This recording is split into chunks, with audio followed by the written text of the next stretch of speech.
So continuing with the logging, this is a large display. This thing is still, I mean, it's functional, and it's a model of a steam, so steam locomotive, a steam Lidgerwood man-made spar tree, except it runs on air pressure now. And the way it's set up, the person operating it would have to be over here.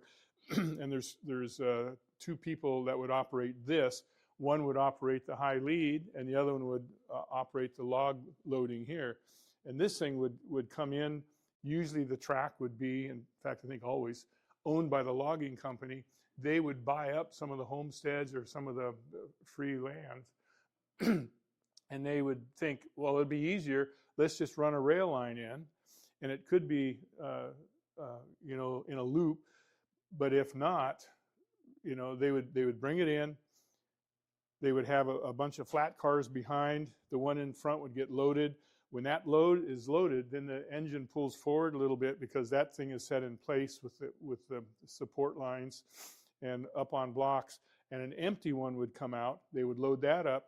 This guy would keep hauling logs in from the woods. You know, they'd still be cutting, haul in logs, you know, bringing them up to the landing, and then that operator would load them on there, and then the engineer would pull away, and they sort of knew how many they could do in a day. And when they would get the whole train loaded with logs, it would head back to the mill, dump them, next day do the whole thing over again.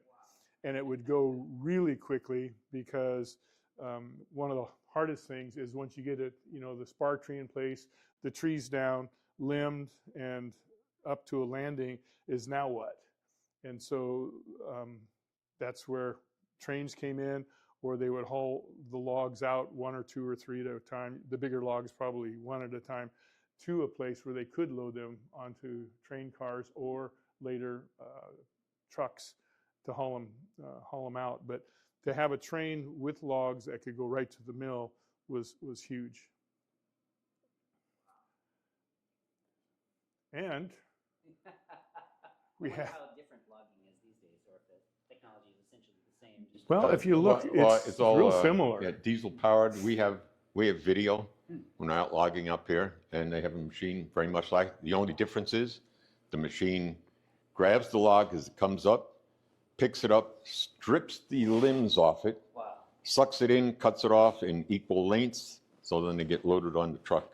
You know, so that's why when you see a log truck, all the logs the same length. Right. It's all done by one machine. The machine's pulling it up, sucking it in, stripping the limbs and the bark off it, cutting it up in lengths and setting it aside.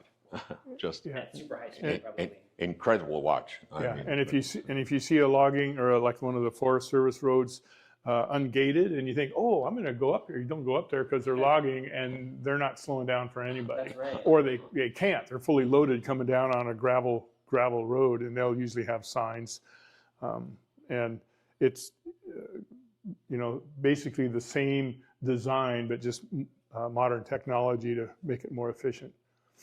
Did you look at these guys? Not yet.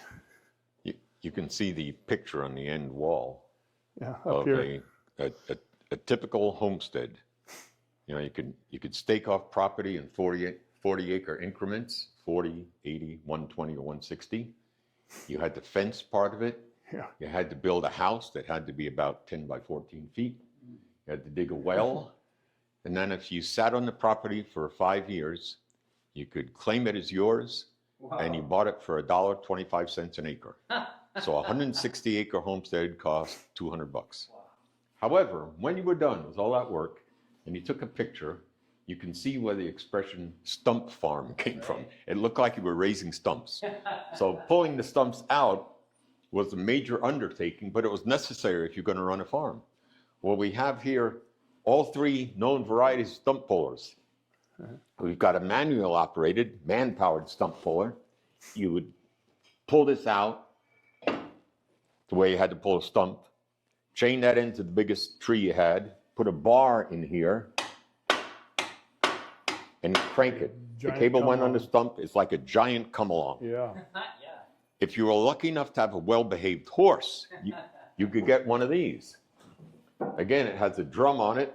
You put the cable to the stump. You have this chained to the biggest tree you had, and you put like a 25-foot sweep on here, and the horse would walk around in a circle, pulling the cable in. Got lots of leverage. It's got a ratchet on here with a catch, so it's under pressure. And the horse would have to step over the cable once each time. And then if you had money, some people did, you went and you bought one of these. This was designed and built in Everett. This motor, this engine, and that puller have been together their entire lives. 2.5 horsepower, geared down about 1.1 million. You chain that into the biggest tree you had, and you put the cable in the stump, started the engine, and pulled out the stump. Wow. That's why in many cases, if you remember years ago when you saw a clear field, you would often see one tree sort of in the middle.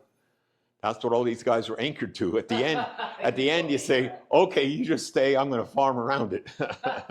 So you can see here, this isn't the biggest tree. You can see some bigger ones out there, but it's the biggest of what they're dealing with. You can see the cable marks right there. And when I heard the conditions for a homestead and knew it was 40 acres, I'm thinking, how are they going to ever afford to fence 40 acres? Because I was thinking, not just part, but you'd have to go out and survey your 40 acres and you know, run hundreds of yards of fencing or whatever. And they didn't have wire fence and they didn't have the fence posts. But this is a really nice fence for what they're doing. And that's just one of the conditions. And then the little shed there, that's their house. And, you know, they just make do with what they have out in the woods. And I knew that this is what the woods looked like and what the homesteading was. And if they could survive those years, like what Fred's saying, they could get the property pretty cheaply. The only thing is, a couple of things. People either couldn't handle it, they would end up buying it, but they didn't want to live there anymore, and they could sell it for a lot of money to logging companies because they were buying up all the little homesteads so that they could do large-scale logging. Or they would have their little corner of the 40, whether it was 5 or 10 acres or something, and then they would sell the remainder to logging companies. They'd come in and clear cut, you know, so like what the picture is, and so then they're just left with a stump farm, but you can bring in, you know, cows or sheep or something, you get some livestock going. And the logging companies wouldn't care because they got their logs and they don't care. And so the original homesteader could sell that off and they could still use it if they wanted. We've seen that on maps where somebody will homestead and then, you know, 10 years, 15 years later, you'll see that their name is just on a little corner and then like some logging company owns it. But it wasn't easy. And of course, it'd be a hike to get anywhere. And so we have a book that was basically from the journal of Richard Rosiger, who was the first settler up at Lake Rosiger, named after him. And it was an all-day trip to get to Snohomish and get stuff. And it talks about how he took his stove for his cabin and had it broken apart to be able to carry, but it was still the same weight. It was several hundred pounds, 300 or 400 pounds.